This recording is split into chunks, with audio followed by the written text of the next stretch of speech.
Hey, I often get two questions. What do I think is the most underrated carry gun, and what do I think is the most underrated revolver? Well, since revolvers are by far the more superior carry gun, whatever the most underrated revolver would also be the most underrated carry gun. So today I thought I would do one video to answer both of those questions. What is the most underrated revolver, and therefore what is the most underrated carry gun? And my answer to that question, or to both questions actually, is, drum roll please, I don't know who I'm talking to, the Dan Wesson 715. Now, some people might say, well, why is the Dan Wesson 715 the answer to those questions? And the answer is, it's just a freaking awesome gun. And I don't think a lot of people realize how awesome it is, and a lot of people have never had any experience with one. So I wanted to give a quick rundown of what this gun is all about today and show you why I think it is one of the best guns, why it is probably the most underrated carry gun and revolver. First off, build quality and finish on this gun is amazing. I mean, it is just a top-notch gun. Everything on this gun is industrial. It is just really well made. It just feels like a piece of hardcore, refined machinery in your hands. It's just an amazingly well-built gun. This gun also has some really nice features like a fully adjustable rear sight and an easily removable and replaceable front sight. The hammer is very solid, has a really nice texture to the top of it. You're never going to have problem getting a grip on that hammer right there when you're thumbing it back. That's actually a really nicely made hammer, but it's not too long. It's just the right length, the right thickness. It's just really nice. This revolver is also one of the few that actually has a trigger travel screw here. You can adjust the screw here to stop the trigger from traveling any further than it needs to travel to actually release the hammer.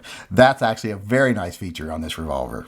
The gun also uses a little bit of a different lockup system here than most guns. Instead of having the cylinder release back here and having to have a spring-loaded rear lockup, it has the cylinder release up here so that when you open the gun here, they don't need the spring-loaded lockup back here. They just have a ball indent, so you don't need that channel or anything like that normally would slide into. It's just a nice design. Another nice feature is the cylinder. As you can see, the cylinder is recessed. There's a little wall all the way around, so when you close the cylinder up, there's no gap whatsoever. As you can see, there's very little gap right there. You don't see the back of the casings. This really encloses them. This is not anything fancy or actually that changes the function of the gun. It's a little attention to detail that makes the gun very nice. Now, one of the best features of this gun is its trigger. I mean, I cannot explain to you how buttery smooth that double action trigger is. This trigger is almost as good as some of the higher end custom guns like a Korth. It's actually better than Smith & Wesson Performance Center. It's just an amazing trigger on this gun. And the single action trigger, it's like shooting a 1911. I mean, that's just like, there's no pressure and it breaks. It is just a clean, crisp, beautiful single action trigger, and the double action trigger is about as good as you could have. But the main feature of this gun that I think makes it so great and makes it so underrated, it's not the fact that it is just such a beautifully built gun, and it's like I said, it's somewhere between like a Performance Center and a custom gun. It's kind of semi-custom gun quality. What makes it such an awesome carry gun is that it's also great for everything else. This can be a great farm gun, home defense gun, carry gun, range gun, whatever you want it to be, because these barrels are fully interchangeable. You can do it at home. And in fact, if you buy the kit, it comes with 3 different barrels. But you can get 2-inch barrels for this. You can have the 4-inch barrel that's on it. There's 6-inch barrel. There's 8-inch barrel. Really gives you a lot of versatility on this gun. And it's not something you got to send in or take to a gunsmith to change. It's something you can do right here at your desk in about a minute and a half. The only things you need to do to make this change is the barrel wrench that is included in the multi-barrel pack and this little spacer. And like I say, it takes about a minute and a half, if that. All right, the first thing you gotta do is remove the old barrel. So you gotta take this little barrel wrench right here, put it on that castle nut, and then just loosen it up. Once it's really loose, just twist it the rest of the way off. Then your barrel shroud will just slide right off. And the barrel will just twist out easily by hand. Next, you just put the new barrel on. You twist off the castle nut. You just start threading this into the frame, and you're not going to make it tight. You're just going to screw it in. And once you get it into where it's almost touching the cylinder, you take your little spacer, you stick it in there, and you continue to tighten it down just to where it's barely touching the spacer. All right, once you've got the barrel to where it's touching the spacer in there, you just slide your shroud right on the end of it. There's a little peg down here it slides right onto. Once it's on there, you just put the castle nut right back on. All right, now you just use the barrel wrench again here to tighten that castle nut down, leaving the spacer in place. You don't want to take that spacer out of there because you don't want to tighten it down too tight. Get that tight, pull out that, and then you've got a new barrel on your gun. Just take the spacer out.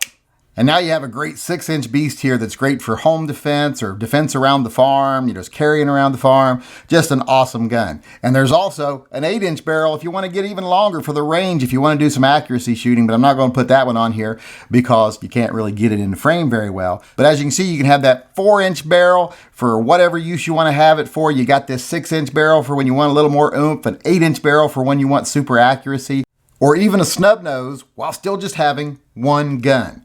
That makes this gun very versatile as far as whether you want it for a range gun, home defense gun, farm gun, carry gun, whatever you want, because being able to put whatever length barrel on it you want really makes this gun very versatile. So there you have it. There's what I think is the answer to the most underrated revolver on the market today, and also what I think is the most underrated carry gun. But not just carry gun, it's also a very underrated range gun, home defense gun, hiking gun, etc. Because like I said, this gun is very versatile. Not only is it super well made, but because you can change that barrel out on a whim, it makes this gun pretty much good for everything. Hey, this is the Yankee Marshal just reminding everyone out there that if you disagree with anything I say in any one of my videos, be it something political or tactical, I am going to give you the opportunity to come talk to me face to face instead of just having to put stuff in comment sections where someone might not even read them. You can come in one of my live chats and tell me off in person. You just have to send an email to shootingleftofcenter@gmail.com, and in the subject line of that video put slap the yank, and then I will get back with you and set up a time where you can come in one of the live chats and tell me off face to face.